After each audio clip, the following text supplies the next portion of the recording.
La expropiación petrolera. 12 o 15 días después de la plática del general Cárdenas con nosotros los senadores, un buen día salió en la primera plana en todos los periódicos que el general Saturnino Zedillo, secretario de Agricultura y Fomento, había presentado su renuncia y de inmediato se la había aceptado el presidente Cárdenas. Esta movida se la tenía tan bien guardada el general Cárdenas que los más destacados políticos la conocimos por los periódicos y Zedillo la conoció ese mismo día, por el pliego de aceptación de su renuncia que le envió la presidencia de la República sin usar siquiera el conducto de gobernación. Todos me preguntaban que qué había pasado y yo lo que contestaba era que no sabía una palabra. Me trasladé a la casa del general Zedillo, donde me dijeron que había salido en uno de sus aviones particulares, que eran unos 10 o 12, y formaban una flotilla propiedad del estado de San Luis Potosí. En el que había salido se llamaba el Cóndor Potosino, y la flotilla la había formado el general Zedillo con fines bélicos. Me llamó el general Cárdenas y me preguntó que si había hablado con Zedillo. No, le contesté. Lo fui a buscar a su casa y le dije lo que me habían informado, que para esas horas ya estaba en su rancho Palomas. ¿Y por qué renunció?, le pregunté al presidente Cárdenas. No renunció, me contestó el presidente. Lo cesé yo directamente. Pues no tengo nada que preguntarle, le respondí. El presidente tiene ese derecho. Amenazó de correr a los 3 ministros que suenan como posibles candidatos y la pedrada le retachó a Zedillo, que en esa ocasión no lo mencionó. Y es tan pendejo el pobre que pensó que no lo habían mencionado, reservándolo como el bueno. ¿Eso pensó?, me dijo Cárdenas. Sí, le contesté. Bueno, me dijo el general Cárdenas, cálmense ustedes con la cuestión futurista. En estos días estaremos frente al grave conflicto que les anuncié con las compañías petroleras. Le pedí instrucciones y me dijo, estén listos en el Senado para el conflicto que se nos avecina. Y ya era secreto a voces que las compañías petroleras habían sido condenadas por la Suprema Corte de Justicia de la Nación en un fallo que las obligaba a aumentos y prestaciones a los obreros y que las compañías se negaban a obedecer. Y se siguieron negando y el día en que se cumplió el plazo que la Suprema Corte dio a las compañías petroleras para que depusieran su actitud, el presidente Cárdenas decretó la expropiación y la nacionalización del petróleo. Y eso sí, fue un bombazo. Los callistas que habían quedado de ojalateros en la Ciudad de México y en otras partes del país, el clero y la reacción pensaron que los Estados Unidos iban a tumbar al gobierno de la revolución y a poner un presidente pelele de los americanos e instrumento de las compañías petroleras. Pero la nación respondió, con excepción de los ultramontanos y despechados, como un solo hombre. Hubo un movimiento popular de hombres y mujeres tan caluroso y espontáneo como creo que no se había presentado nunca en la historia de México, y Cárdenas comisionó a cada quien para lo que creyó conveniente, y a mí me hizo el alto honor como senador por San Luis Potosí, de que me trasladara al campo petrolero de Ébano, y que auxiliado por la guarnición federal, que estaba a las órdenes de un coronel Aguirre Fuentes, apoyara a los obreros para que pusieran su administración provisionalmente y no hubiera desmanes. Y así lo hice. El 18 de marzo de 1938, antes de salir a mi comisión a Ébano, concurrí acompañando a todos los senadores a la monstruosa manifestación popular que encabezó mi amigo, el licenciado Vicente Lombardo Toledano, creador y máximo líder en ese tiempo de la CTM, quien se encontraba rodeado por los principales líderes de la nueva organización obrera creada por él: Fernando Amilpa, Fidel Velázquez, Sánchez Madariaga, Blas Chumacero y otros. Naturalmente que también estaban presentes los comunistas y sus líderes en el estrado con Lombardo Toledano y con nosotros los senadores, y me tocó estar codo con el secretario general del Partido Comunista Mexicano, Hernán Laborde, al que yo había hecho desaforar en la Cámara de Diputados en 1929, y que al ser incluido entre los diputados desaforados, dijo desde la tribuna dirigiéndose a mí: ¿a mí por qué se me desafora, ciudadano diputado Santos, jefe de la mayoría? Yo no soy escobarista, ni rebelde, ni menos cristero. ¿Por qué se me incluye entonces entre los desaforados? Yo me paré de mi curul y le contesté en voz alta: por chocante. Lo que provocó muchas risas y comentarios en la prensa entonces. Pues sí, ahí, a la hora de la manifestación de apoyo al presidente Cárdenas, quedamos Laborde y yo a tiro de trompada. Pero estábamos en un acto en que todos los mexicanos merecedores de ese nombre nos encontrábamos unidos, y Laborde me saludó con una correcta reverencia a la que yo contesté. Me trasladé después de la manifestación en avión a Ébano, y los obreros, muy entusiasmados, se estaban portando bien. Pero el coronel Aguirre Fuentes, padre comprensivo de una muchacha que era muy bonita y que después llegó a famosa artista de cine, Elsa Aguirre, ayudada por el héroe de la expropiación petrolera, y además le valió al coronel Aguirre Fuentes su águila de general, quiso aprovechar la situación saqueando las casas de los funcionarios americanos de la Huasteca Petroleum Company, y no faltó algún líder que lo quiso secundar, un tal Zamora, nativo de Colima, pero yo me les impuse, y Aguirre me dijo cuando le impedía yo encabezar el saqueo: yo a usted lo aprendo. Y yo hice un juego de palabras y le contesté: a mí no me aprende usted ni las mañas, hijo de la chingada. ¿Por qué, senador? Porque soy más hombre que usted, le dije, y además vengo representando al presidente de la República. La cosa se llevó más o menos en orden. Los obreros nombraron a los nuevos funcionarios y empleados de las compañías con instrucciones del ciudadano presidente de que dejaran en sus puestos a los empleados que aceptaron y secundaron la expropiación. Y todos secundaron el acto patriótico, menos un renegado llamado Lorenzo Mendívil, que era subgerente de la compañía y al cual le propuse que asumiera la gerencia, a lo que se negó, diciendo que él era leal a la compañía, y se expatrió. Los de la compañía Huasteca Petroleum Company lo premiaron con un alto cargo en Venezuela. Este Mendívil y yo éramos amigos desde jóvenes, y su señora y la mía también eran amigas.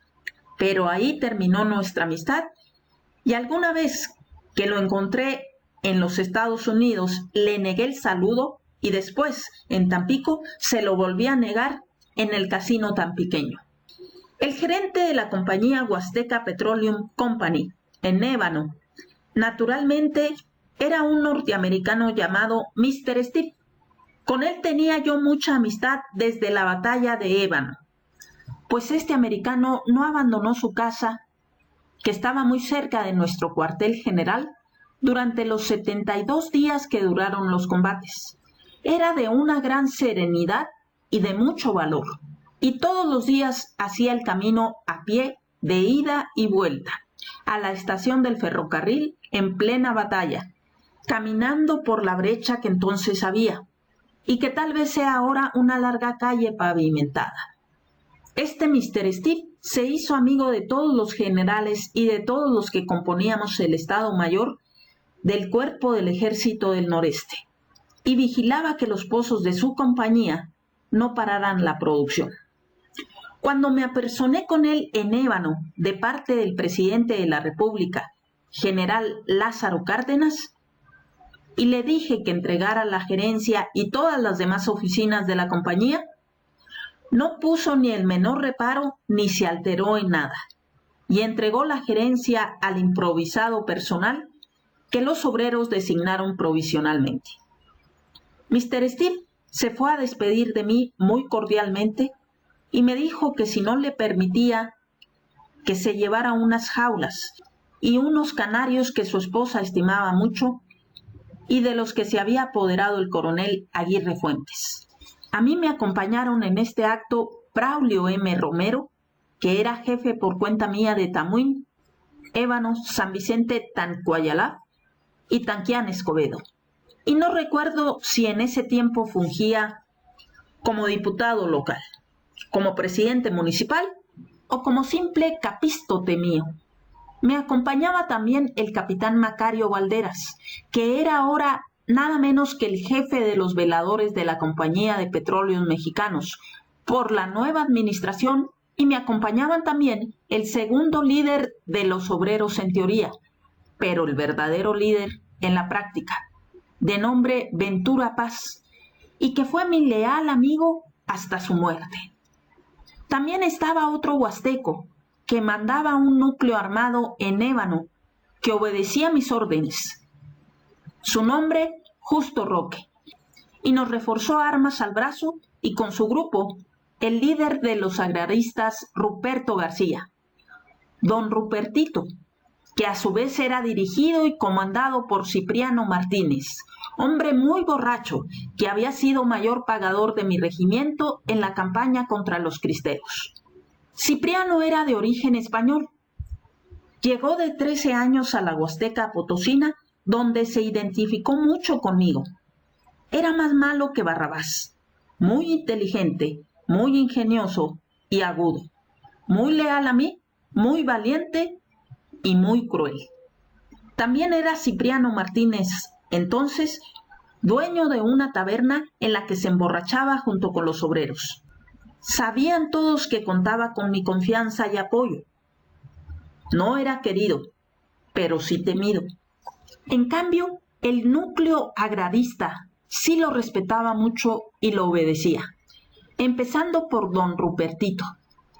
Braulio M. Romero y Macario Valderas habían estado juntos conmigo en la batalla de Ébano contra los villistas que se libró del 21 de marzo de 1915 al 31 de mayo del mismo año. Fueron mis compañeros en la Revolución Maderista, en la Constitucionalista y en algunas campañas contra Villa, habiéndose retirado de las armas ellos antes que yo. Con todo este contingente selecto y que ya pasaba el número del destacamento federal, me apersoné con el coronel Aguirre Fuentes y le exigí que devolviera los canarios a Mr. Steve, diciéndole: el presidente Cárdenas ha expropiado el petróleo, no pájaros. Regrese usted a Mr. Steve esas jaulas. Yo no tengo por qué obedecer órdenes de usted, señor senador, me contestó el coronel Aguirre Fuentes.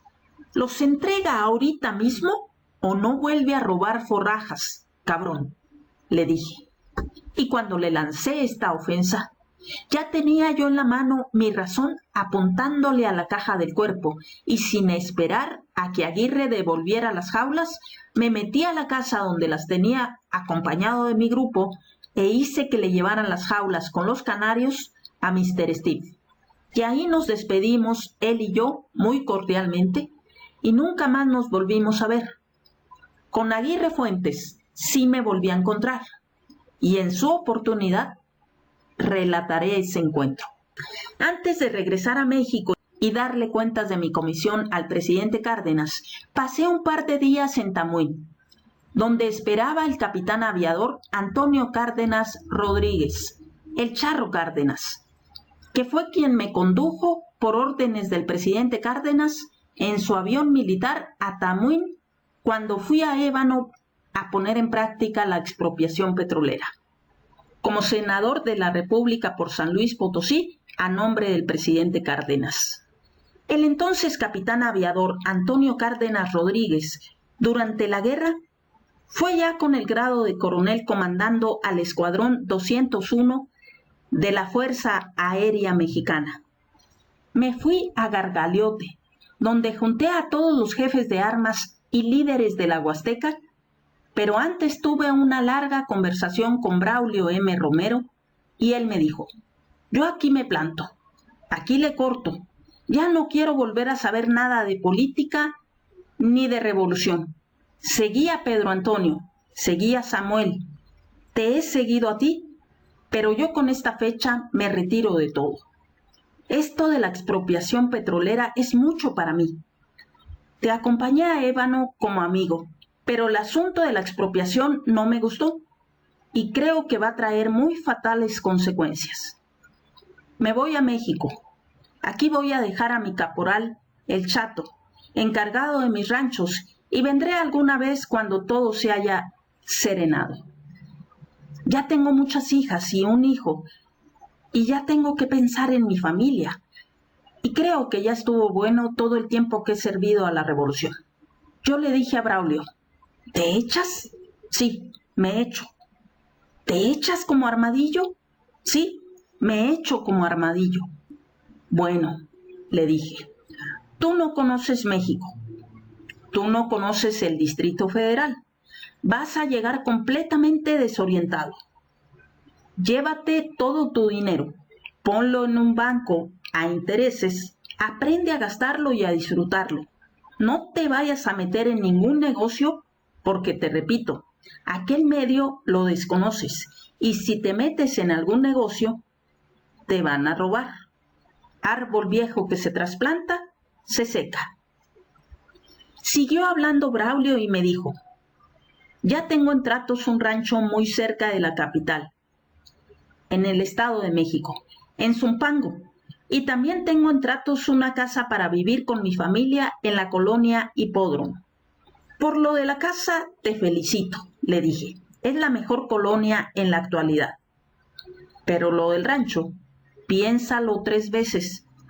Tú de ganado lechero no sabes nada, ni de vender leche en la Ciudad de México, ni de tratar con chilangos, que con el más tullido que te encuentres, serás alambrista. Te repito, árbol viejo que se trasplanta, se seca. Entonces Braulio me dijo, vaya consejo por consejo, tú eres un político muy hábil de categoría nacional y vas a tener que pasar en lo sucesivo por muy duras pruebas, pues el próximo presidente de la República va a ser el general Francisco J. Mujica, y tú la llevas muy mal con él. Más bien dicho, él la lleva muy mal contigo. Barájatelas como puedas en la alta política a ver cómo sales bien librado. Pero vete de la Huasteca lo antes posible. Tienes enfrente, al otro lado del río Moctezuma y al otro lado del río Pánuco, limitando con este rancho, Gargaliote, la Huasteca veracruzana, en la que la Raga tiene varias gavillas organizadas de bandidos abigeos. Ya te has librado de muchas emboscadas, pero ahora tu situación va a ser más dura cada día. A Panchito, se refería al coronel Francisco C. Santos, primo hermano mío, ya le mataron a Benjamín Valderas, el jefe de armas y político de San Vicente Tancuayalaf, que era uno de los más puntales. Mataron al Concho, capitán J. Concepción Terán, y han tumbado a varios más. Le contesté a Braulio, es verdad todo esto, pero también nosotros le hemos tumbado muchos a la Raga y a sus bandidos. Vete, me repitió Braulio, vende tus ranchos en la Huasteca y defiéndete. Yo aquí me quedo sin perjuicio de seguir en la política nacional, le contesté. De modo que aquí cortamos mancuernas. Sí, me contestó, cortamos mancuernas. Le pregunté a Braulio, ¿por qué mandaste matar a Federico Guerrero? Y él me contestó, porque Nicasio Rivera, presidente municipal de San Vicente, que como tú sabes, nos es muy adicto a ti y a mí, lo mandó a rastrear y seguir la huella 3 veces que Federico Guerrero madrugaba en su caballo a entrevistarse con el gacho. Así llamábamos en la Huasteca al fascineroso Manuel C. Larraga. Federico era espía de Larraga y soplón peligroso para nosotros, y le ordené a Nicasio Rivera que le pusiera una emboscada y que lo matara. Nicasio Rivera le emboscó un pelado en una cocina vieja y abandonada, y al pasar, Federico el emboscado le descerrajó un escopetazo calibre 12 que le pegó en el pecho y quedó instantáneamente muerto. Era miércoles, día de plaza en San Vicente, y bastante gente lo vio caer. ¿Apruebas mi acción?, me preguntó Braulio. Sí, la apruebo. Federico Guerrero era un hombre alto, blanco, de bigote y pelo negro, de muy buena presencia. Nunca trabajó en nada. Fue un chulapón de pueblo mantenido de las mejores fonderas de San Vicente, Tancuayalaf, con las que tuvo muchos hijos. Siempre traía muy buen caballo, al que montaba muy bien, y buena pistola. Creo que nunca la sacó de su funda ni para dispararle a un zorrillo. Pero no las daba de valentón. Le gustaba la parranda de gorrón. Caballo, pistola, comida y bebida. Todo corrió durante toda su vida por cuenta y trabajo de las artistas de la cocina huasteca. Bueno, le dije, primero te echas como burro en Milcahual y ahora me aconsejas a mí que corra como Balal. Es cierto que tengo en esta situación actualmente más enredos que un bejucal y más espinas que un matorral de tuntún, pero yo no corro. Aquí me planto. Yo aquí me quedo. Soy duro como fuste de cojón de gato, que aguanta todos los jalones de la riata y no se raja. Y me quedé.